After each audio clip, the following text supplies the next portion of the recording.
আমি হিন্দু সন্ত্রাসীদেরকে বলবো এটা গুজরাট নয়, এটা বাংলাদেশ। আমি হিন্দুদেরকে বলবো এটা দিল্লি নয়, এটা বাংলাদেশ। আমি বলবো এটা ইন্ডিয়া নয়, এটা শাহজালালের পুণ্যভূমি বাংলাদেশ।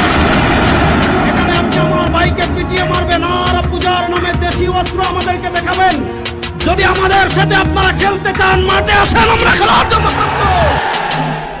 আমরা পরিষ্কার ভাষায় বলতে চাই, মন্দির নিরাপদ থাকুক, এটা আমরাও চাই। মন্দিরে যারা আগুন লাগিয়েছে তাদের বিচারের সম্মুখীন করা হোক, এটা আমরাও চাই। কিন্তু আমার নিরীহ মুসলমানদেরকে যারা ঘন্টার পর ঘন্টা বন্দি রেখে তাদেরকে যারা পিটিয়ে শাহাদাত বরণ করেছে, মনে রাখবেন মুসলমানের রক্ত পান করে পৃথিবীর কেউ নিরাপদ থাকতে পারে নাই, আপনারাও পারবেন না। এই রক্ত কথা বলবে ইনশাআল্লাহ।